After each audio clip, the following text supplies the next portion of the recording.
Olá pessoal, então muito bem-vindos. Vocês devem ter notado a entrada dupla, então esse vídeo vai para o Ciência Underground e também para o Operação Fogo no Céu.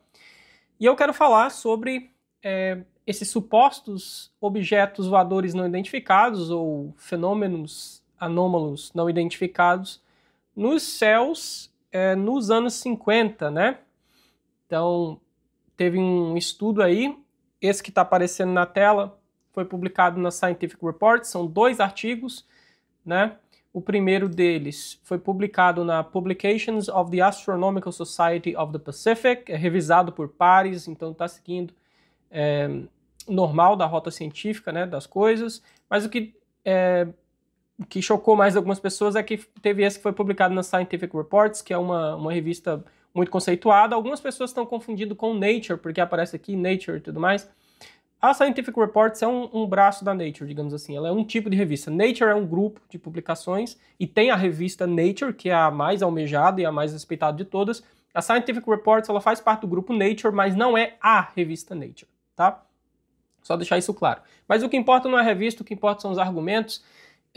Então, eu resolvi ler os artigos e, para contextuar aqui, eu vou trazer para vocês. Eu não vou estar lendo os artigos com vocês, não tem como, eu li 4 artigos, mas vocês vão ver que aqui em 1950, em 2021, já teve um artigo sobre UAPs, embora o termo não tenha sido usado aqui, de forma muito espertinha, né? Eles evitaram usar o termo, mas eles estão falando aqui dos transientes, então eles estão falando aqui sobre explorando a ocorrência de 9 transientes simultâneos no dia 12 de abril de 1950. Vale lembrar que em 1950 não tinha satélite, né? O Sputnik ele foi lançado em 1957, se eu não me engano, 57, 58. Então não deveria ter nada ali nos céus. Então esses transientes eles são essencialmente flashes de luz, que eu já vou mostrar para vocês. Que eles são muito rápidos, então nas placas fotográficas de astronomia que ficam mapeando o céu, como é o caso do Observatório Palomar, né, a gente vê isso como se fosse um glint, um clarão, e parece até uma estrela. Só que se você compara com uma placa tirada a placa seguinte, porque essa placa ela tem uma exposição de 50 minutos, então ela fica lá capturando luz por 50 minutos. Aí dá um glint, fica lá na placa. Se você olhar a próxima placa em seguida, né, de 1 hora depois, vamos dizer assim, esses transientes sumiram. Por isso que eles são chamados de transientes. Aqui um exemplo que eu vou colocar aqui na tela para vocês. Vocês conseguem ver direitinho o que se quer dizer com isso. Porque aqui você tem marcado a mesma região do céu, à esquerda e à direita, e o que você tem marcado em verde são os transientes. Então você tem 1, 2, 3, 4, 5, 6, 7, 8, né? Contei errado? 5, 6, 7, 8. Deve ter algum outro perdido aqui. Então o que acontece? Você tem esses transientes, e se você olha nessa placa que foi tirada depois, ou se você olhar hoje em placas recentes do céu, você olha e você não vê esses transientes. Então é a mesma região do céu e eles estão ausentes. Então é alguma coisa, eles argumentam que piscou ali naquele momento, que teria emitido luz. Então esse artigo de 2021 já traz isso, né? Desses 9 transientes. E esse artigo, como eu não vou discutir ele, eu li ele todinho, tá? Mas eu não vou ter tempo de discutir ele, porque senão o vídeo vai ficar muito grande. Eu vou ler para eles o resumo, eu vou ler para vocês o resumo dele, tá? Então, eu li ele no original, como vocês podem ver ali pelas marcações, mas vou ler aqui para vocês um resumo em português, fica mais fácil de ler, tá bom? Só você traduzir, se você quiser ler no original, enfim. Então, temos aqui, ó, explorando 9 fenômenos transitórios, ou transientes, né? Eu prefiro a tradução transientes, ocorreram simultaneamente em 12 de abril de 1950. Então, em resumo, 9 fontes pontuais surgiram em meia hora em uma região dentro de 10 minutos de arco de uma placa fotográfica sensível ao vermelho, tirada em abril de 1950 como parte do histórico levantamento celeste de Palomar. Todas as 9 fontes estão ausentes, tanto em imagens fotografadas anteriormente quanto posteriormente. Ou seja, você compara o que tinha antes, o transiente e o que tem depois. Então você vê que não está nem antes nem depois, então foi algo que ocorreu naquela exposição, né? E também estão ausentes em levantamentos modernos, com detectores CCD que alcançam profundidade de várias ordens de magnitude maiores. Apresentamos imagens CCD de alta resolução obtidas com o Grande Telescópio Canarias de 10,4 metros, atingindo um brilho de 10 minutos de arco, aqui com magnitude tal, que revelam possíveis contrapartes ópticas, embora essas contrapartes possam igualmente ser apenas projeções aleatórias. Então já aparece aqui a possibilidade disso não ser real. A incidência de eventos transientes na placa fotográfica investigada é muito maior que o esperado com base nas taxas de detecção conhecidas de contrapartidas ópticas, como estrelas anãs em erupção, explosões rápidas de rádio, explosões de raios gama ou eventos de microlink gravitacional. Uma possível explicação, isso aqui é bem importante, é que as placas foram submetidas a algum tipo desconhecido de contaminação, produzindo principalmente fontes pontuais com intensidades variáveis, juntamente com alguns mecanismos de concentração dentro de um raio de 10 minutos de arco na placa.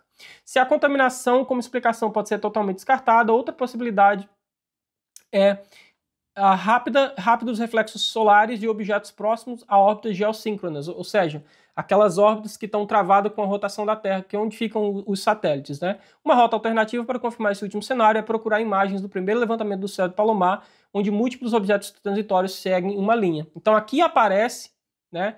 Eles estão plantando a semente, aqui eles mostram os transientes, e eles também vão dizer que uma forma de testar melhor é se isso aparecer alinhado, porque se isso aparecer alinhado, a gente vai falar depois, pode ser o mesmo objeto que piscou várias vezes e ele ficou na mesma placa durante aqueles 50 minutos, ele piscou várias vezes. E como ele pisca rápido, ele não deixa uma trilha, porque uma coisa, se ela for contínua e estiver se movendo no céu, e o Palomar, né, o observatório, ele está travado com as estrelas, então ele acompanha a rotação do planeta, então no movimento das estrelas, né? Então qualquer coisa que estivesse se movendo ali deixaria um streak, uma listra na exposição fotográfica, o que não acontece. Então o que pode acontecer é de ter um transiente, ele piscar, daí ele rotacionar e piscar muito rapidamente, né? Acho que 0,5 segundos, isso não deixaria um streak, aí ele se move, pisca de novo, se move, pisca de novo, e isso deixa como se fosse esse alinhamento. Então encontrar esses alinhamentos seria importante, mas não é isso que eles fazem aqui nesse primeiro artigo. E algo que já é problemático desse primeiro artigo é que eles não foram atrás das placas originais, tá? Então seria bastante importante ir atrás dessas placas originais, tá? Porque sob o microscópio você consegue ver se tem algum defeito, se aqueles pontos não são defeitos. Então a questão com os transientes que já começa a aparecer aqui em 2021 é que elas podem ser defeitos. Deixa eu ver se tem alguma referência aqui, original.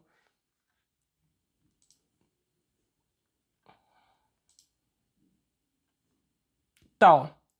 A melhor forma, eles dizem aqui nesse artigo 2021, a melhor forma de excluir a possibilidade de contaminação causando os transientes simultâneos é por meio da examinação de placas fotográficas originais com um microscópio. Infelizmente, nós não temos acesso às placas originais do POS-1. O POS aqui é Palomar Observatory Sky Survey, então é a observação, o levantamento do céu pelo Observatório Palomar, tá? Então eles não foram atrás disso, eles não quantificaram a taxa de erros, quanto desses transientes são resultados de erros, porque problemas nas chapas fotográficas eles podem aparecer como transientes, né? Então aqui você tem esses dois transientes, aqui tirado ou antes ou depois, você vê que eles não estão aqui, mas isso pode ser defeitos de emulsão ou qualquer outro tipo de contaminação que precisa ser descartada. E para descartar isso você tem que ver as placas. Hoje eu vou falar mais sobre isso quando eu falar da entrevista que eu fiz com o astrônomo, o Nigel Hambly. Mas enfim, teve esse artigo que eu já gastei muito tempo nele, e aí o Nigel Hambly, aí eu não vou gastar tempo, o Nigel Hambly e o Blair, ou a Blair, não sei quem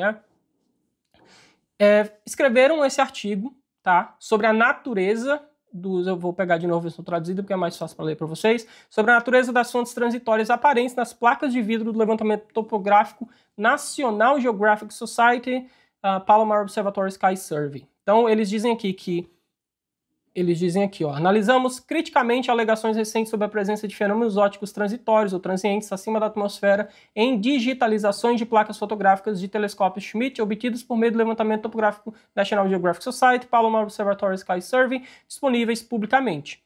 Então, o que acontece? Tem as placas originais e o que as pessoas usam nesses estudos de transientes são cópias. e às vezes cópias das cópias, como é o caso dos trabalhos mais recentes que saíram agora em 2025. Utilizamos os catálogos SuperCosmos e SkySurvey, também disponíveis publicamente, para examinar estatisticamente a morfologia das fontes.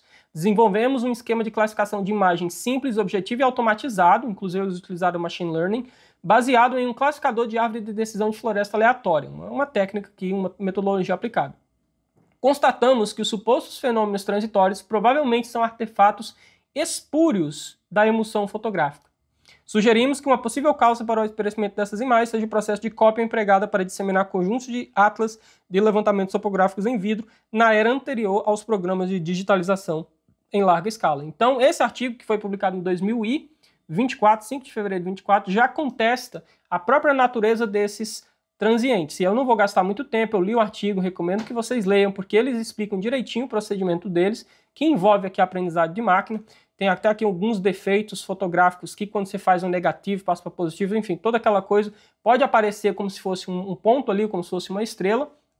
E um dos resultados mais importantes que eles têm aqui, que eu gostaria de mostrar para vocês, é que quando eles fazem esse mapeamento, e aí eles usam essas técnicas de aprendizagem de máquina e pedem para classificar as coisas, você tem esse gráfico aqui. Então esse gráfico, essencialmente, todos esses pontos que estão aqui no meio, eles são coisas consistentes com estrelas. Se está mais para o negativo, é mais consistente com ruído, ou seja, com defeitos ou qualquer coisa aleatória que não é estrela.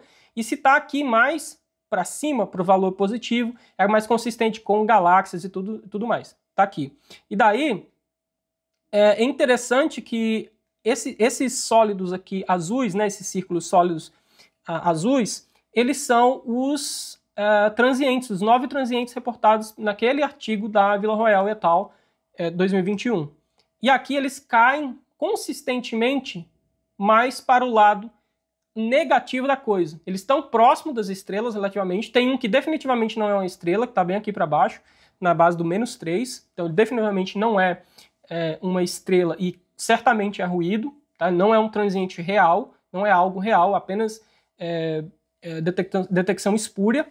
E a probabilidade de todos eles caírem aleatoriamente aqui, mesmo eles sendo eventos reais, é extremamente baixa.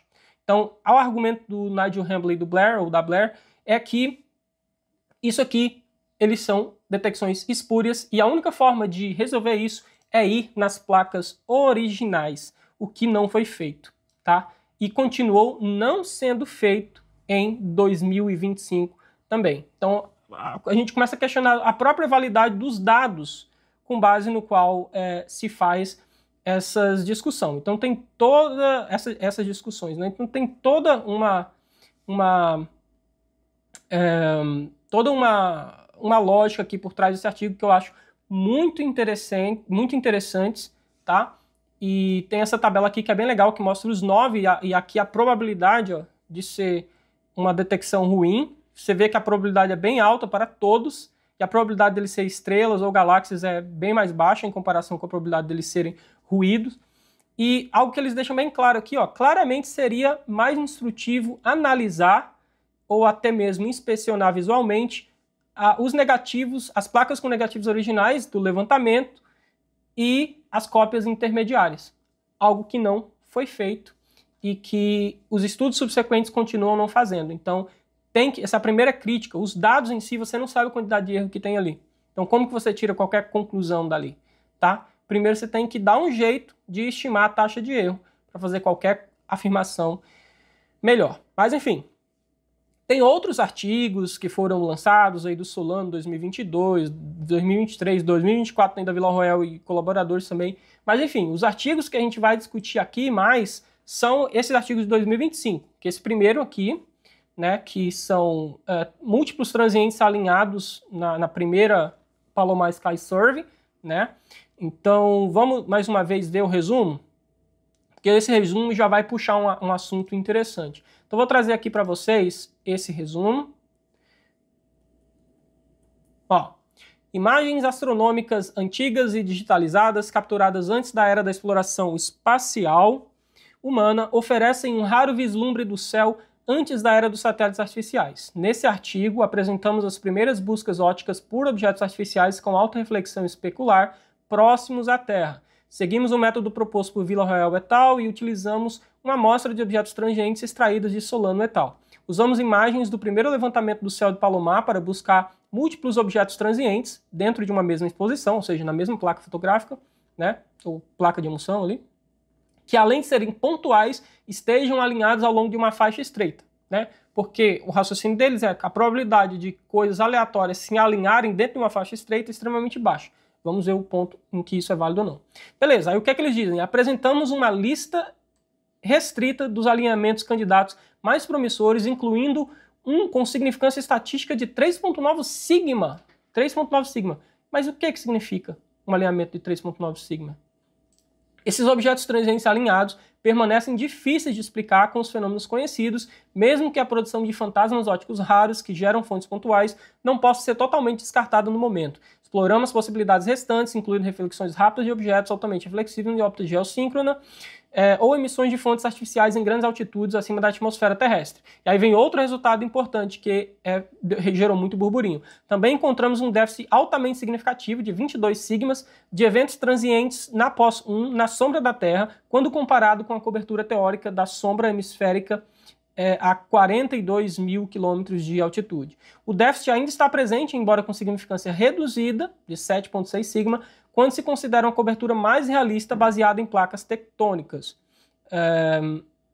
Aliás, aqui foi um erro de tradução, né? Eu tenho certeza que isso aqui não é uma placa tectônica, não tem como. Deixa eu ver aqui. Por isso que é melhor ler no original, né? Ó.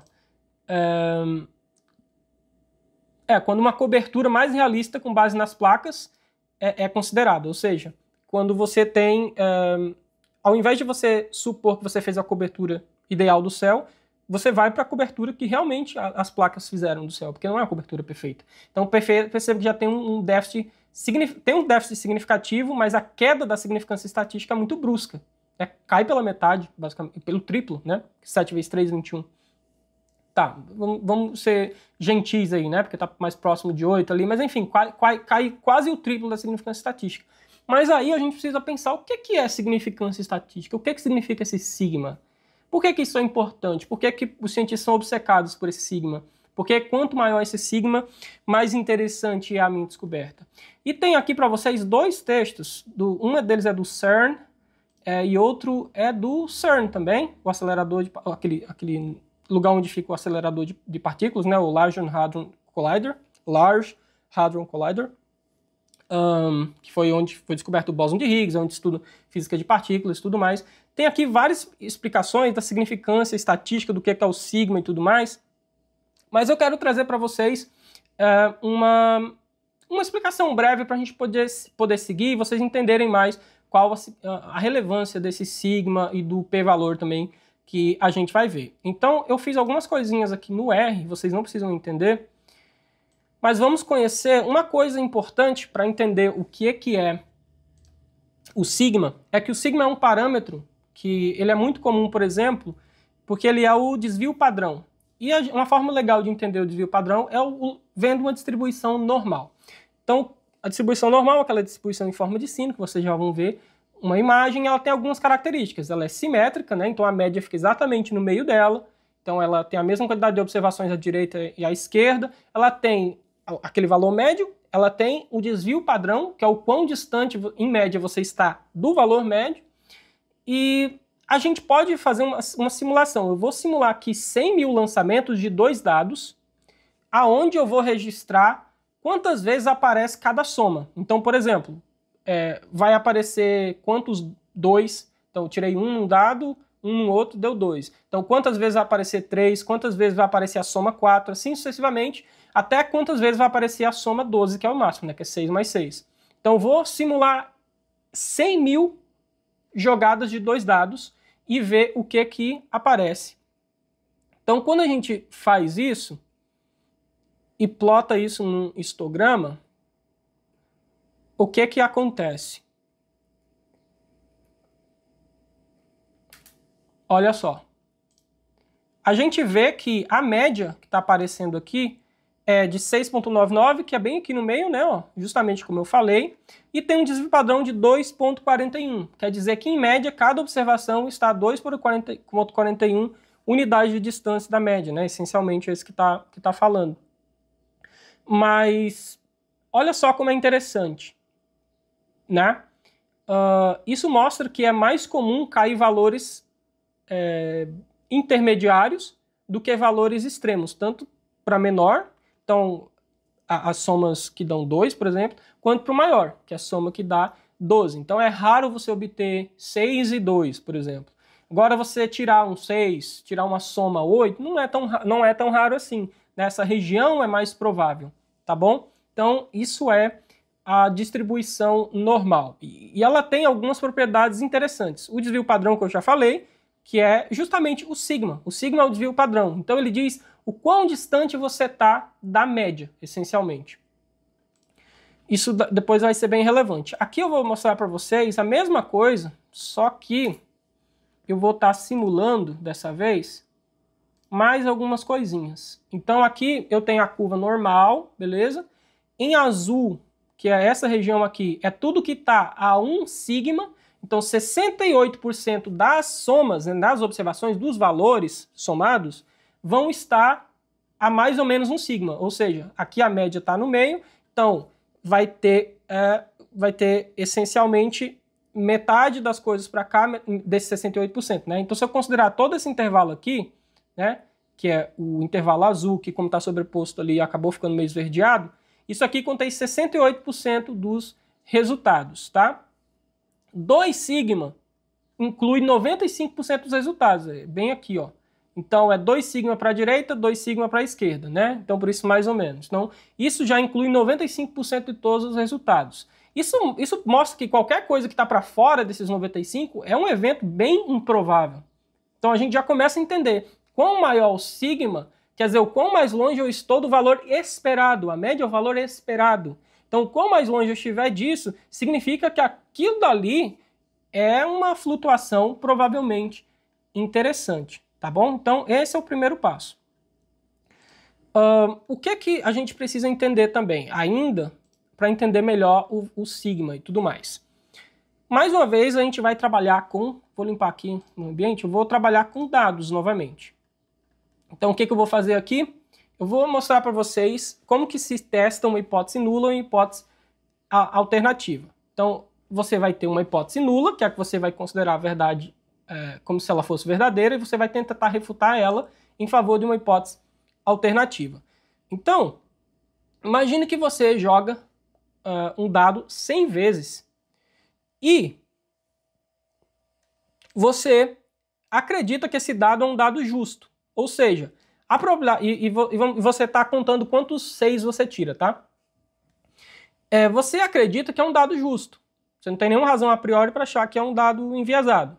Então a probabilidade de dar 6 é 1/2, certo? Joguei um dado, a probabilidade de dar 6 é 1/6. Tem 6 números, a probabilidade igualmente distribuída é 1 em 6, certo? Agora, tem um problema, você jogou 100 vezes, você observou 30. Qual a probabilidade disso? E com base nesse resultado, eu posso dizer se esse dado é justo ou se ele é enviesado? Vamos lá, minha hipótese nula é que o dado é justo. Então, o que é que eu vou fazer? Eu vou pegar essa hipótese do dado ser justo e eu vou fazer no caso aqui, 10.000 simulações de valores de quanto de 6, quanto de 2, quanto de 1 eu deveria tirar, né? Se esse dado fosse honesto. Então, eu vou considerar a probabilidade esperada, que é a probabilidade se o dado for justo. Eu vou considerar quantas vezes eu joguei e vou simular isso aqui 10.000 vezes. E eu vou utilizar uma distribuição que chama binomial, porque é justamente a distribuição adequada para fazer esse tipo de teste. É uma questão estatística, vocês teriam que se aprofundar nisso, né? Então aqui na verdade eu vou simular o número de 6, né? Quantos 6 eu tirei? Eu vou fazer 10.000 simulações e ver quantos 6 eu tirei, né? Assumindo essa hipótese nula de que o dado ele não é viciado. Então, a gente faz essas simulações aqui. Opa, primeiro a gente tem que... os padrões aqui. A gente plota bonitinho aqui, ó, ele tá bem bonitinho esse gráfico.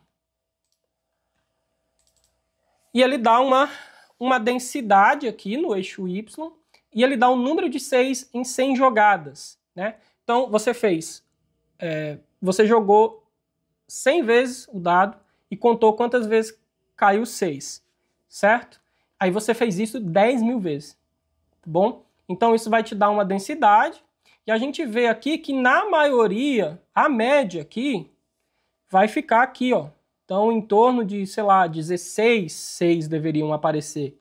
O valor esperado é por volta de 16, né? Eu não sei se eu acabei calculando aqui ou não. Deixa eu ver. Tá, vou me adiantar aqui, mas enfim. Dá para ver visualmente. Dá para ver visualmente, ótimo, né? Mas visualmente a gente consegue ver que a média é por aqui, né? Então, em torno de, sei lá, 16, alguma coisa. Era o esperado em 100 jogadas, é esperado que eu tirasse 16, 6. Se eu tirasse 16, 6, não é nada nenhum. E aí, quanto mais para a esquerda ou quanto mais para a direita, aí mais improvável. A probabilidade de eu tirar, por exemplo, 25 é bem baixa. Por quê? Isso é importante dizer. A probabilidade é a área sobre a curva. Então, quanto maior for a área, maior essa probabilidade. Então, a probabilidade de eu tirar entre 15 e 20 é toda essa área aqui sob a curva, né? Então, uma área bem grande. Agora, a probabilidade de eu tirar entre 25 e 26 é só isso aqui, né? Ó. Então, a probabilidade bem pequena. Então, veja, eu quero saber qual a probabilidade de eu ter tirado 36, se isso for um dado justo. E aí a gente já percebe que essa probabilidade não é grande, não, porque aqui não dá nem para ver a área, né? Qual a probabilidade de eu tirar 30? É baixíssima, quase zero, sob a hipótese nula de que o dado é honesto. Então, se o dado for honesto, eu deveria tirar 36 quase nunca, né? Mas a gente consegue fazer esse cálculo diretamente, na verdade, tá bom? Então, a gente vai só ver onde que eu plotei as coisas aqui, né? Tá, ela já foi até aqui. Então, o valor observado foi esse 30, né? Olha só, a probabilidade de eu tirar qualquer coisa igual ou maior do que 30 é praticamente nula, sob a minha hipótese de que isso é nulo, né? Aliás, sob a minha hipótese nula de que o dado é honesto. Já me repeti isso aqui 1 milhão de vezes, mas é importante fixar. Então, o que acontece aqui? A gente vem, meu Deus, e a gente pode agora ver a significância desses resultados. Quando a gente vê aqui, ó, resultados, observado 30, p-valor. O p-valor é a probabilidade que eu observe um valor igual ou maior do que aquele observado, assumindo que minha hipótese nula está correta, né? Então, a probabilidade aqui a gente vê que é baixíssima, 0,00066766. Né? Isso equivale a 3,2 sigmas, ou seja, é algo que está extremamente longe do meu valor esperado. Então perceba, quanto maior o sigma, menor é o p-valor, né? Que é a probabilidade de eu observar aquilo sob a minha hipótese nula. Então a gente já começa a ver a relação entre um e outro. E a gente consegue plotar aqui uma região crítica, né? Em que a gente vai observar tudo direitinho aqui, né? Então, essa distribuição sob a hipótese nula é o que está em azul. O limite do p-valor da cauda, essa linha aqui traçada em marrom, e o valor observado. Então, tudo que tiver à direita do limite do p-valor, né, é algo que é extremamente improvável de acontecer, nesse caso aqui, porque o p-valor está bem aqui na cauda. Se o p-valor estivesse aqui na média, a probabilidade seria altíssima, né? Então seria toda essa área aqui debaixo da curva. Mas o nosso p-valor, ou seja, a probabilidade de ver um efeito tão extremo ou maior do que o que foi observado, é o nosso p-valor, certo? Então, se esse p-valor, quanto maior for ele, o mais provável é que você possa obter um determinado resultado aleatoriamente. Então, se o p-valor fosse, digamos, sei lá, 0,5, a probabilidade de obter 30 aleatoriamente seria 0,5, uma probabilidade alta, entendeu? Então, quanto menor o nosso p-valor, maior o número de sigmas, porque mais longe da média você está, beleza? Então, a média é o valor esperado. Se você está muito longe do esperado, assumindo a hipótese verdadeira, provavelmente aquela sua hipótese não é verdadeira, porque você está muito longe do valor esperado sob ela. Beleza, essa foi a minha tentativa de explicação aqui, chega de R, e a gente se volta para os artigos, novamente. Então agora a gente consegue ver que aqui a gente tem algo significativo. A gente tem um alinhamento significativo, né? Que é um alinhamento ali que eles colocam até de 4 ou 5 pontos, 4 ou 5 pontos. E a gente vê aqui que 22 é extremamente significativo e o 7,6 ainda é extremamente significativo. Mas em física e astronomia, por isso que eu quero que vocês vejam aqui, você considera algo interessante quando ele tem 5 sigmas. Aí você já começa a considerar que aquilo pode ser algo real, tá? Então esse alinhamento aqui, ele não passa, esse alinhamento encontrado por ele não passa nesse critério, ele não tem 5 sigmas. Então ele não é extremamente improvável de ser observado por acaso. Ele é interessante, ele requer mais investigação, mas ele não é uau. Um de 22 seria uau, muito interessante. E um de 7,6 é realmente interessante, mas como já falei, existem problemas nesses dados. Enquanto você não resolver esse problema, qualquer conclusão fica difícil de tirar. Então eu li todo esse artigo aqui, tá? Que eu recomendo que vocês leiam se vocês quiserem ter qualquer opinião mais forte sobre ele, tá bom?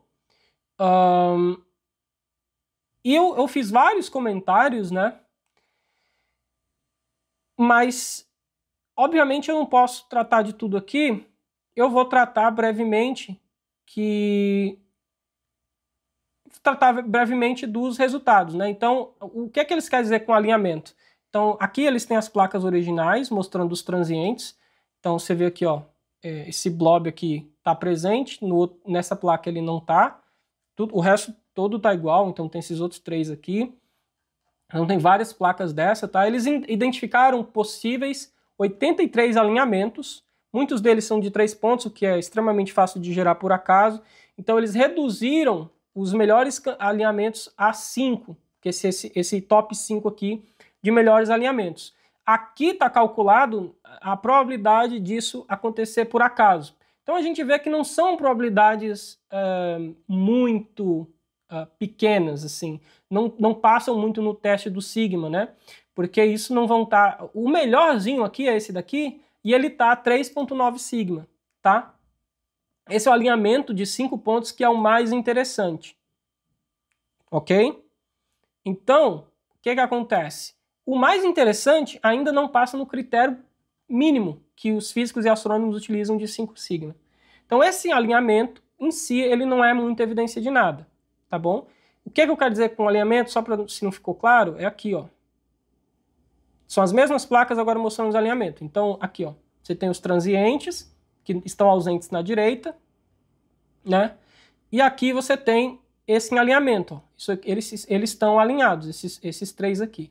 A probabilidade de obter um alinhamento de 3 pontos não é muito difícil, né? Então, esse aqui é o candidato 1. Então, até tenha calculado ali na tabela a probabilidade de alinhamento de 3 pontos para o candidato 1. Ó, alinhamento de 3 pontos, a probabilidade 0,04. Não é extremamente improvável. Então, não é grande coisa. Mas existe ainda uma falha de raciocínio, isso é uma falha de raciocínio do artigo. Porque uma coisa é essas probabilidades aqui, elas são probabilidades, mas elas são probabilidades de eu ver aquele alinhamento naquela placa, ou numa placa específica. Qual a probabilidade de obter um alinhamento de 5 pontos nessa placa? Ah, deu 0,001. Então, parece muito improvável, embora não seja tão significativo assim, né? Não é 5 sigma. Porém, eles analisaram 635 placas, se eu não estou enganado. Ó, a amostra de transiência é baseada em 635 placas fotográficas únicas. O que acontece quando você multiplica? Você vai ter muito mais, mas muito mais placas.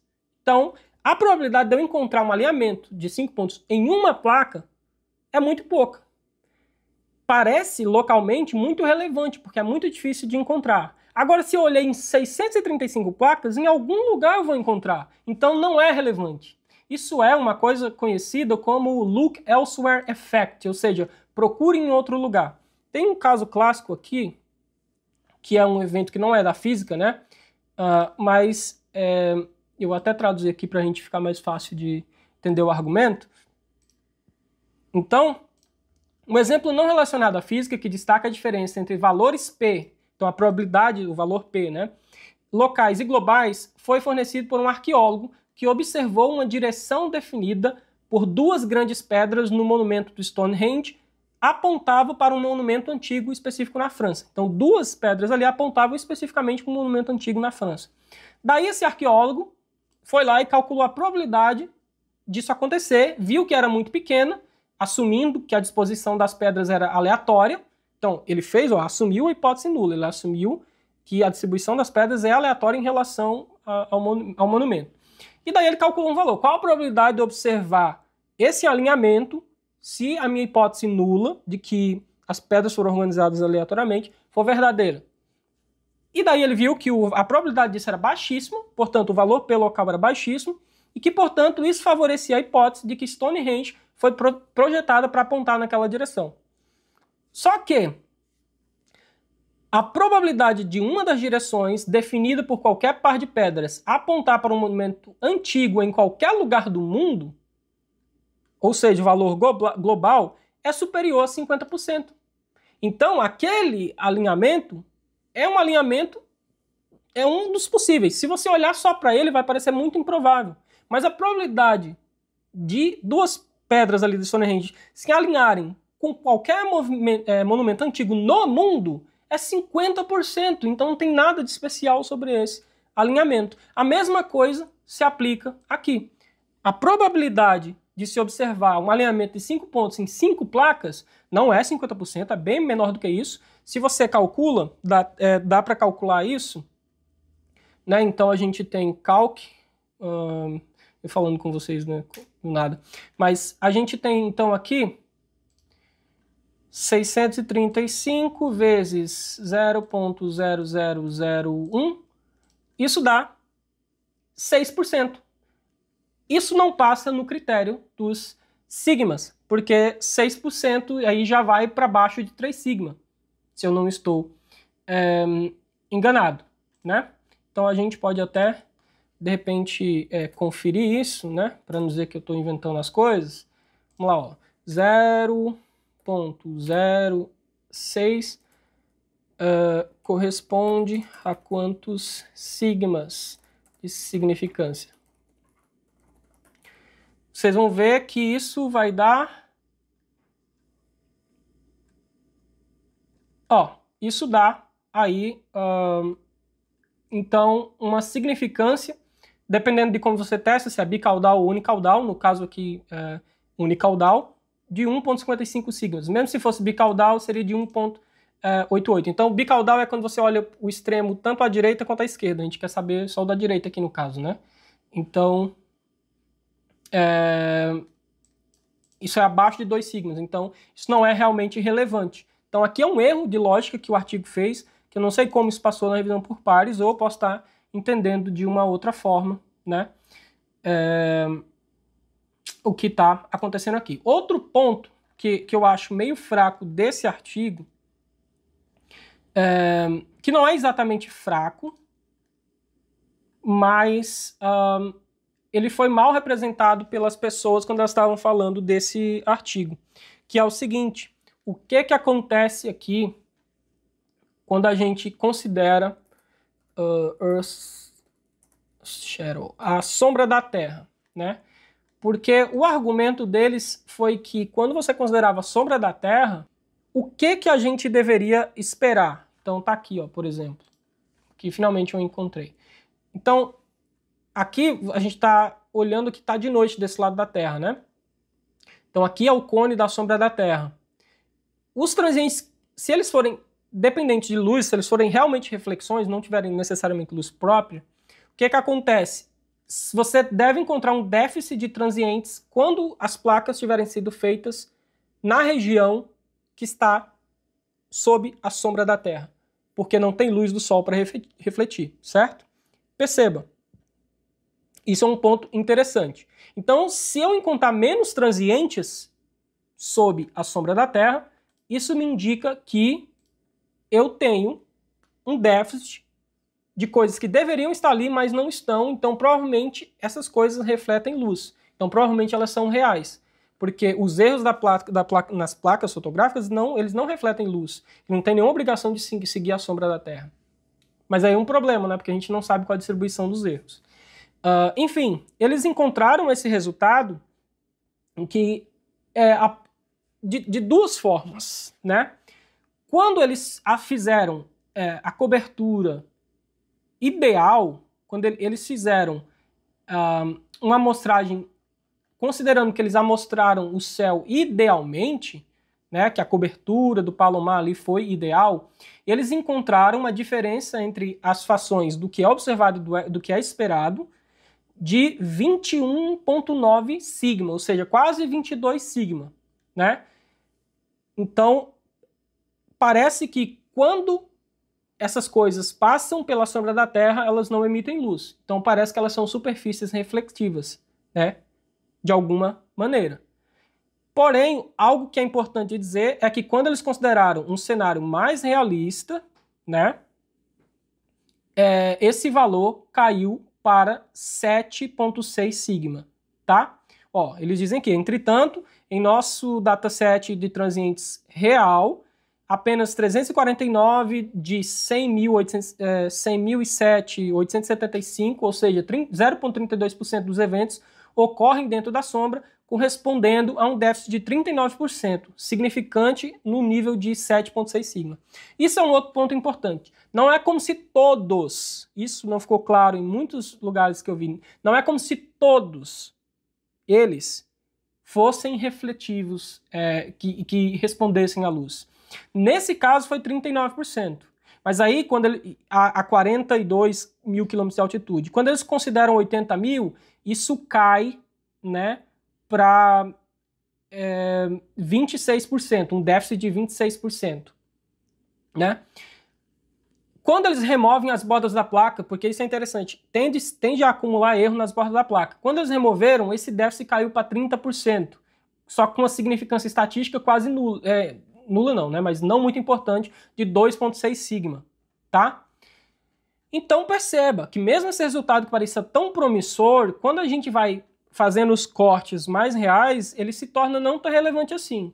Vou assumir que o valor de 7,6 sigma é algo interessante, que aquela cobertura é a cobertura real, que tem esse déficit. Eles falam aqui, ó, depois de tudo ter sido considerado, eles dizem que esse déficit sistemático de transientes na sombra da Terra, especialmente em altitudes onde a reflexão da luz do Sol domina, dá apoio à interpretação de que uma fração significativa, aproximadamente 1/3 de todos os transientes observados no projeto Vasco, que não tem nada a ver com o time, são causados por objetos refletivos em órbita geoestacionária. Então perceba, 1/3. Não são os 100 mil, porque são 100 mil transientes, mais 100 mil.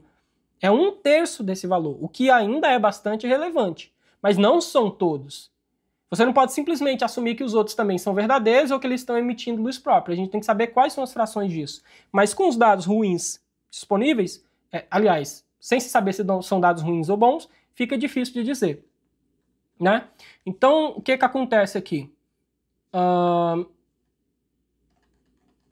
Eles vêm aqui falando das propriedades do objeto, como seriam esses objetos, daí eles fazem modelagem de como eles poderiam se parecer para observar as densidades de transientes que eles observam nos dados, E tem a parte da discussão que essencialmente já fiz com vocês, mas eu posso ir relembrando aqui muito rapidamente. Então eles identificaram 83 candidatos iniciais de transientes alinhados, então alinhamentos de 3, 4, 5 pontos, 6 pontos, além de uma grande coleção de transientes que são dupletos ou tripletos, né? Ou são 2 ou 3. E esses não são muito interessantes porque eles facilmente são produzidos de qualquer forma que não seja artificial, né? Então ele diz aqui que eles inspecionaram manualmente 22 candidatos contendo 4 ou 5 ou mais transientes. Daí eles notam, inclusive, que alguns deles se reduziram a 3 após a inspeção visual. E eles fizeram o top 5 ali dos 5 casos mais significativos estatisticamente, que eu já discuti aqui, que mesmo mais significativo não é tão significativo assim, tá? E daí eles estimaram a probabilidade de cada evento dentro de um determinado campo da imagem. O que eu já falei é um erro do tipo de procura em outro lugar, aquele mesmo tipo de erro do exemplo arqueológico que eu tratei.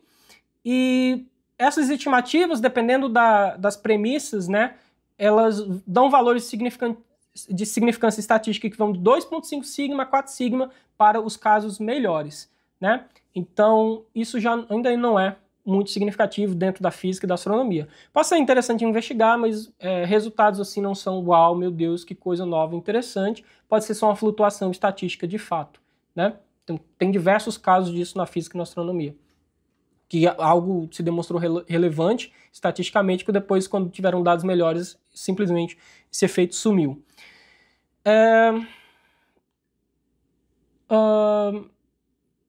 Aí eles vêm aqui e eles falam que identificaram 61 alinhamentos de 3 pontos, que alguns podem ser interessantes dar uma olhada. Tradicionalmente, isso deveria ser feito pela análise microscópica ou pela examinação microscópica das placas originais. Mais uma vez, eles não fizeram isso. Só que aí eles apelam para o outro artigo, que eles falam que eles encontraram a correlação entre os transientes e os registros históricos de UAP e que isso dá suporte adicional à ideia deles de que esses transientes são reais. Só que eu até deixei um comentário aqui para eu poder contar para vocês. Eles estão usando uma correlação baseada nos próprios dados para argumentar que esses mesmos dados são confiáveis. Então, não faz sentido. Então, eles estão dizendo que os nossos transientes eles são reais porque se correlacionam com algo e sabemos que há correlação porque nossos transientes são reais o suficiente para servir de base para comparação. Então, é um raciocínio meio circular, né? Além disso, o níquel de significância mencionado, que é 3 sigma, não é tão robusto quanto parece. Primeiro, porque não está claro se esse valor já foi corrigido para múltiplos testes. E tem a questão dos falsos positivos. E essa significância de 3 sigma não é grandes coisas também para a própria correlação, que é uma coisa do outro artigo, tá? E não, ao contrário do que eles dizem, eles precisam sim olhar as placas originais. Essa correlação não quer dizer nada. Já expliquei a questão aqui do déficit de transientes. Eles colocaram esse 22 aqui, nem deveria ter colocado, na minha opinião, porque isso não é real, uma cobertura ideal, imaginada, hipotetizada do céu, que não foi feito no Palomar. Então deu uma significância que é irrelevante, mas eles colocaram aqui porque vai passar para as pessoas que não entendem a ideia de que eles têm muito mais apoio do que na verdade eles têm. Então isso é um problema que poderia ter sido resolvido no peer review, né, na revisão por pares, mas enfim, não foi. E a questão aqui, eu devo ter deixado um comentário? Não deixei. Deixei? Não deixei. Enfim, eu devia ter deixado, né? Não sei o que aconteceu. Vamos lá aqui. Não deixei um comentário, mas enfim. Era exatamente o que eu já ia falar, né? E aqui é bizarro, né? Eles falam, ó, esse déficit de transientes na sombra da Terra é consistente com a ideia de que a luz do Sol é necessária para produzir os flashes observados. Eles mesmos estão falando de uma forma irresponsável aqui, porque os próprios dados deles dizem que isso é por volta de 1/3. Não são todos, eles deveriam ser claros na linguagem. E mais uma vez eles repetem isso aqui, ó, isso dá apoio adicional à interpretação de que os transientes são reais, astrofísicos reais próximos da Terra, não fantasmas das placas ou qualquer outro defeito. Deveriam ter dito 1/3 deles. Tá? Isso é honestidade. Ok. Adicionalmente, a correlação que a gente vai falar ainda, né? Então, beleza. Essencialmente, eu finalizei aqui esse artigo. Você pode ler por sua própria conta e risco. E uma coisa que eles falam, que eu acabei não falando aqui, mas é que o evento mais significante estatisticamente, ele coincidiu com aquela onda de UFOs em 1952, em Washington, D.C., né? Então eles acharam isso muito interessante, mas uau, grande coisa. Tem muitos relatos de UAP e o fato de ter coincidido com essa data... aliás, são 100 mil transientes. O fato de ter coincidido com essa data não é muita coisa. Vamos considerar isso. Beleza. Gastei muita coisa nesse artigo porque ele é de fato o artigo mais impactante e mais relevante, né? Então eu acho que era o que realmente merecia mais tempo. E aí eu me pergunto se eu estou gravando. Tô. Ok. O artigo do Scientific Reports, né? Eu vou resumir ele porque vocês já não me aguentam mais falar. Então, eventos transientes observados no levantamento pós-1 do Observatório Palomar podem estar associados a testes nucleares e relatos de fenômenos anômalos não identificados. Objetos transientes semelhantes a estrelas de origem desconhecida foram identificados no primeiro levantamento do céu do Observatório Palomar, o POS-1, realizado antes do lançamento do primeiro satélite artificial. Testamos hipóteses especulativas de que alguns objetos transitórios ou transientes estejam relacionados a testes de armas nucleares ou relatos de fenômenos anômalos não identificados, os UAPs. Um conjunto de dados contendo informações diárias entre essa data aqui, né, 19/11/1949 a 28/4/1957, sobre objetos transitórios identificados, testes nucleares e relatos de UAP foi criados. Um total aqui de 2.718 dias. Os resultados revelaram uma associação significativa. O p-valor está 0.008, que não é tão significativo assim para os padrões de astronomia, entre testes nucleares e objetos transitórios observados, com a probabilidade de 45% maior de ocorrências em datas dentro de um intervalo de mais ou menos um dia dos testes nucleares. Nos dias em que pelo menos um objeto transitório foi identificado, observou-se uma associação significativa entre o número total de objetos transitórios e o número total de relatos independentes, com a probabilidade aí de 0.015, o que não é muito relevante também. Para cada UAP adicional relatado em uma determinada data, houve um aumento de 8,5% no número de objetos transientes identificados, o que é um aumento baixíssimo, menor de 10%, pode ser uma flutuação por acaso. Associações pequenas, mais significativas, mas com uma significância baixa para os padrões de astronomia de física. Entre testes nucleares e números de relatos de UAP também foram observados. Os resultados sugerem associações que vão além do acaso entre a ocorrência de fenômenos transitórios e tanto os testes nucleares quanto os relatos de UAPs. Essas descobertas podem ajudar a elucidar a natureza dos fenômenos transitórios do POS-1 e fornecer um suporte empírico para o fenômeno dos UAPs. Vamos ver quem ainda está aqui comigo. Eu não vou me alongar muito nesse artigo, porque ele não é tão interessante quanto o outro. Então, se você quiser ler a introdução, a primeira coisa a gente falar sobre isso, né, é que dos 2.718 dias do período observado, os transientes ocorreram apenas em 310 dias, tá? Ou seja, de todo o período de 2.718 dias, apenas em 310 dias o Palomar pegou transientes no céu. 11,4% dos dias, portanto. Tem algo interessante. O que acontece? Além disso, não bastasse pouquíssimos dias ter transientes, né? Acontece também o fato de que varia muito a quantidade. Então, os valores eles variam de 0, né? Porque a maioria dos dias não teve nenhum, inclusive a mediana é 0. A mediana é um valor de tendência central também, como a média, mas um pouquinho diferente. Então, ele é aquele ponto que divide exatamente a distribuição no meio. Então, quando a mediana é 0, significa que a maioria das observações teve valor 0, foi nula. Então, não teve nenhum AP. Aliás, perdão, transiente aqui. enquanto o valor máximo é de 4.528. Eu acho que se tivesse, sei lá, 4.528 transientes num dia no céu, as pessoas ficariam sabendo, mas enfim. O primeiro ponto a se tirar é que os transientes são raros, ocorreram em 11,4% dos dias. Eles variam muito, eles estão muito dispersos em torno dessa média ao longo dos dias, então é bem imprevisível, a variância é extremamente alta, né? Os testes nucleares foram conduzidos apenas em 124 dias, né? Então 4,6% dos dias durante o período de estudo. Os casos de UAP, por outro lado, como é uma base de dados meio que a moda, né, digamos assim, bem complicada, tem relato de UAP para quase 90% dos dias, então 2.428 dias.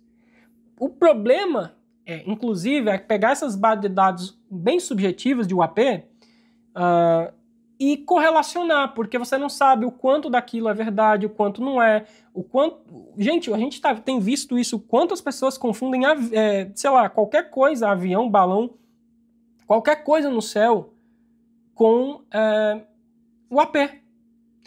Claro, a gente está falando aqui dos anos 50, mas beleza. Já tinha coisas no céu que as pessoas confundiam. Então, o quanto disso é verdadeiro?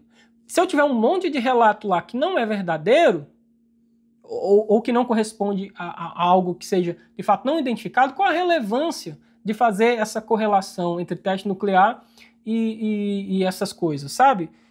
Se eu tenho uma amostra grande o suficiente, eu posso encontrar correlações que são significativas, mas que não refletem a realidade, tá bom? Então, eles fizeram associação entre transientes e testes nucleares. Qual que é a ideia aqui? Ver se, quando eu tenho testes nucleares, se aumenta o número de transientes. Eles encontraram uma correlação entre essas duas coisas, uma correlação significativa, né, com p-valor aqui de 0,008, que, mais uma vez, para os padrões de astronomia, você pode até converter isso para o sigma, não é tão relevante assim, tá? Podemos... vamos deixar aqui uma aba, né, chat, um p-valor de 0,008 equivale a quantos sigmas? Rapidamente, então, só para a gente ver.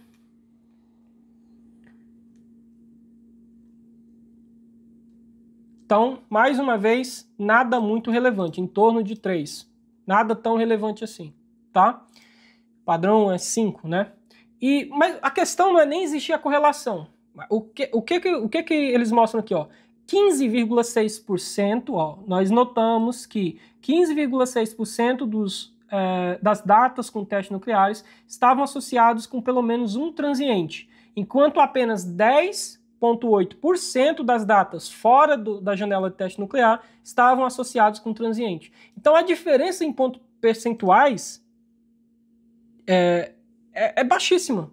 É de poucos pontos percentuais, 5 pontos percentuais, né? Então, ó, a magnitude da diferença é modesta. O efeito real é pequeno. Então, não é uma correlação extremamente forte em que, se eu tenho um teste nuclear, eu estou vendo que está vindo o AP, né? Porque eles só perceberam que em 15,6% das datas que tiveram teste nuclear, depois você foi associado com você ter visto um AP. É baixíssimo, é baixíssimo. Em todos os outros porcento, sei lá, mais de 80%, não teve, né? Então, as nossas descobertas, blá, blá, blá, blá, aí eles colocam aqui, ó, assim, um transiente foi 45%, se você faz a conta aqui, né, de 15 para 10 e tudo mais, um transiente foi 45% mais provável de ser observado em datas de mais ou menos um dia de um teste nuclear, comparado a datas onde não teve teste nuclear. Só que aí, o que acontece? Botei aqui novamente, ó. O valor reportado de 45% de aumento relativo no risco de ocorrência de transientes durante os dias de testes nucleares, embora estatisticamente significativo, ele precisa ser interpretado com cautela. Porque esse número ele vai refletir um ponto médio da estimativa do risco relativo, mas os dados são compatíveis com efeitos muito menores ou muito maiores, considerando o intervalo de confiança. Então tem até uma tabela aqui, é a tabela 2, se eu não me engano, cadê? Que ela tem um intervalo de confiança. Aqui são os coisas. Olha só, o intervalo de confiança. Essa aqui é a tabela 2, né?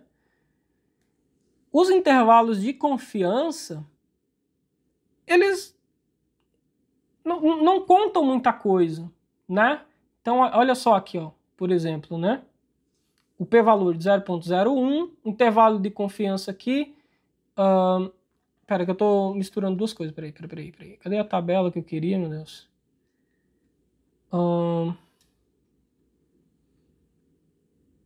Não é na tabela. Tá aqui, ó. Intervalo de confiança eles deram aqui mesmo, não foi na tabela, ó. Intervalo de confiança de 1,10 a 1,90. Ou seja, essa diferença, esse fator de risco aqui, ele pode ser 10%, que é 1,10 menos 1. E ele poderia ser até quase 2, né? Então, o que acontece aqui? Acontece que, como eu estava dizendo aqui, no limite inferior, o efeito seria de apenas 10% a mais de chance de um transiente ocorrer, o que é compatível com, meu Deus, com acaso, quase marginal em termos práticos, enquanto o limite superior indica até 90% de aumento, praticamente dobrando a probabilidade. Isso quer dizer o quê? Que existe uma grande incerteza, porque esse intervalo de confiança ele está muito grande, então você tem muita incerteza sobre o tamanho real do efeito, e que o ponto médio de 45% ele pode dar uma impressão de robustez que os dados não sustentam, porque esse valor pode ser tão baixo quanto 10, tão alto quanto 90, o valor real varia, né? Vai estar aí, mas qual é o valor real, né? Além disso, quando se observa o contexto absoluto, os números indicam que mesmo dentro da janela do teste nuclear, os transientes permanecem em eventos relativamente raros. A ocorrência em dias com testes foi de 15,6%, comparada a 10,8% nos dias fora da janela, que representa uma diferença absoluta de apenas 4,8 pontos percentuais. Portanto, a maior parte dos dias, como eu tenho falado, tanto com ou sem testes nucleares, não apresentam transientes. Esse dado enfatiza que, apesar da associação estatística, o efeito prático sobre a probabilidade de observação de transientes é limitado, sugerindo que a maioria dos eventos registrados provavelmente ocorrem independentemente dos testes nucleares. Tá bom? E daí eles fizeram uma série de testes para fazer algo mais próximo do real. Eles utilizaram a metodologia correta, né? Porque como essa é uma distribuição completamente bizarra, porque você tem, a maioria dos dias nada aconteceu, então isso não é uma distribuição normal, você não pode utilizar um modelo linear simples, você tem que usar um modelo linear generalizado, que é um GLM, com uma distribuição binomial negativa, porque é o que é mais parecido com a distribuição real dos dados. Você tem uma determinada significância, mas que não é tão relevante, e mais uma vez aparecem aqueles valores, né, de um aumento de 8,5% na probabilidade de eu ver um UAP. Então, é baixíssima, né? Significante não quer dizer que é relevante, tá, gente? Então, eles fazem toda a discussão. Inclusive, vocês podem ver aqui, ó, os dados estão espalhados, a inclinação da reta é baixíssima. Quanto mais inclinada em relação ao eixo horizontal ali, maior é a associação. Então, maior é o poder de previsão, o que não é o caso aqui, né? Ok. E daí eu fiz toda uma discussão dessa coisa aqui. Vamos ver se o que botei aqui.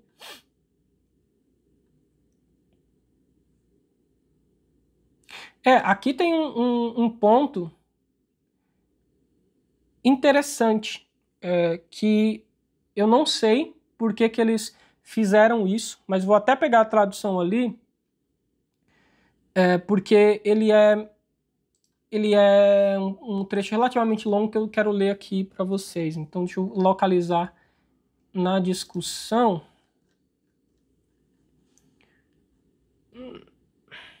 Tá aqui.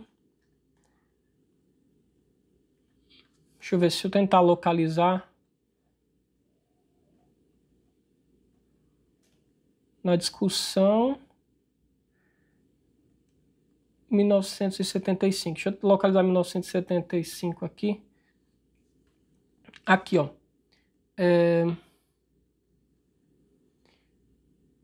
Aqui, ó. Observamos também uma descoberta incidental intrigante a respeito de possíveis ligações entre testes nucleares e fenômenos transientes. A última data em que um fenômeno transiente foi observado dentro de uma janela de testes nucleares nesse conjunto de dados foi em 17 de março de 1956, apesar de terem ocorrido mais 38 testes nucleares atmosféricos nos 13 meses subsequentes ao período de estudo. Um estudo anterior sobre associações entre relatos de UAPs e locais de produção e montagem relacionada a armas nucleares concluiu que a elevada atividade de UAPs nesses locais começou em 1948, aumentou drasticamente e continuou até 1952, mas diminuiu abruptamente em 1953 e permaneceu baixa até 1975. Essa queda repentina e sustentada nos relatos de UAPs e instalações de produção nuclear em 1953 ocorreu apesar da entrada em operação de importantes novas instalações de produção e montagem de armas nucleares durante esse período. Então, você teve aumento na produção de armas nucleares, mas teve uma queda nos UAPs. O esperado era que, porque esse estudo encontra uma correlação entre testes nucleares e transientes e também uma correlação entre testes nucleares e relatos de UAP. Mas se a relação é uma correlação positiva, se eu aumento ou se eu mantenho, né, os meus testes nucleares, eu tenho que manter o mesmo número do UAP ou aumentar. Mas ele caiu. E aí, é engraçado como eles enviesam a interpretação deles, porque eles dizem, ó, essa queda repentina e sustentada nos relatos de UAP e instalações de produção nuclear em 1953 ocorreu apesar da entrada em operação de importantes novas instalações de produção e montagem de armas nucleares durante esse período. Em conjunto, o período de 1953 a 1956 parece marcar uma mudança em um padrão plurianual de aparentes associações entre UAPs e atividades nucleares.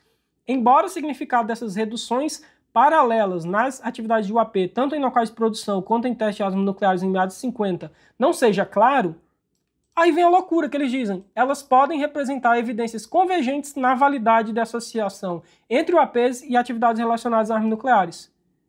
Como assim? A evidência não é a correlação positiva? Aí agora que você tem produção e cai o número de UAP, isso de alguma forma ainda é uma evidência convergente de que existe a relação entre UAP e armas nucleares? Isso é um enviesamento da interpretação que é difícil. É difícil de entender porque que a pessoa fez isso e de como que isso passou no peer review, né, na revisão por pares. Fica complicado. Então, para reforçar, essa conclusão ela é forçada ou otimista demais, dada a evidência apresentada. Mais adequado seria reconhecer que a associação pode ser temporalmente limitada ou dependente de fatores não observados e que os dados no final do período sugerem um abrupto ou enfraquecimento da relação em vez de uma convergência para validar. Tá?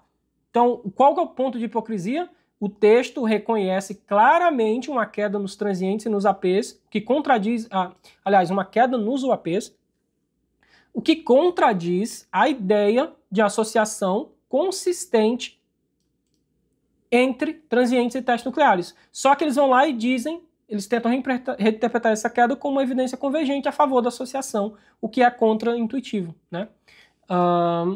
E não só contra-intuitivo, como não é honesto, não é justo. Ok, então...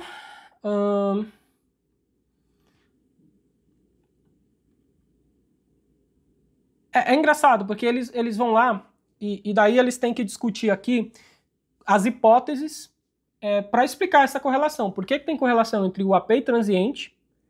Aliás, por que tem correlação entre teste nuclear e transiente? E por que tem correlação entre teste nuclear e UAP? Aí eles vão lá e eles falam de duas hipóteses, né? Que poderiam dar conta da associação dos transientes tanto com os testes nucleares quanto com os UAPs. A primeira envolve algum efeito atmosférico não conhecido, que é desencadeado pelas reações nucleares, né, ou com os detritos dos testes nucleares, que pode ser um estímulo tanto para os UAPs como para o aparecimento dos transientes. E eles descascam essa hipótese. Daí, depois eles dizem que existe uma segunda hipótese, que é mais especulativa, que bebe da fonte dessa ideia dentro da lore dos UAPs, que sugere uma associação entre armas nucleares e atração de UAPs. E daí eles não me fazem uma crítica dessa hipótese. Eles descascaram a outra hipótese, isso aqui não. Tá tudo bem, é especulativo, joga ela e deu. Isso mostra um viés dos próprios autores, tá? E tem um ponto aqui em que eles têm um reflexo de honestidade, que eles reconhecem, ó, a magnitude pequena das associações significantes reportadas tem que ser abordada de alguma forma. A detecção desses efeitos pequenos foi possível pelo alto poder estatístico resultante de uma amostra bem grande. Então, como eu falei, se você tem uma amostra bem grande, você pode ter resultados pequenos, mas significantes, sem que isso seja real. Mas é claro que eles vão defender e tudo mais, aí vão falar um pouco aqui dos problemas da base de dados de UAP que eles utilizaram, que a gente não sabe qual o erro sistemático que tem aí, porque, né, com base em relatos. E, enfim, eles dizem que nossas descobertas elas dão suporte adicional empírico para a validade do fenômeno UAP e sua potencial conexão com armas nucleares e contribuindo para dados além de testemunhas oculares. Essencialmente, esse artigo ele é bem mais fraco do que o outro artigo é bem mais interessante. Esse é um artigo relativamente fraco, né? Aqui é um belíssimo de um transiente, né? Tá aqui, não tá aqui, não tá em nenhum outra chapa que foi tirado depois. Mas enfim, resumo precisam se analisar a qualidade desses dados, a qualidade dos dados de relatos de UAP, porque fica bem difícil de acreditar. Deve ter um monte de coisas lá que não são reais, né? Que são ou mentira mesmo, ou que são má interpretação, que é a maioria delas. Eu julgo que as pessoas não mentem, elas só interpretam errado. Mas tá aí, essa é a minha crítica, então eu recomendo que vocês leiam. Se eu fosse ficar destrinchando cada um desses comentários que eu deixei aqui, levaria muito, mas muito mais tempo. Então é complicado, né? Então, depois eu tinha ainda mais algumas coisas para falar, mas eu acho que eu vou deixar isso para depois eu fazer em uma outra parte. A gente termina o vídeo por aqui, então, valeu? Deixa aí o seu like, seu comentário. Lembre-se, se for me chamar de burro, primeiro leia os artigos que eu li aí para me chamar de burro. Vejo vocês no próximo vídeo, valeu, tchau, tchau.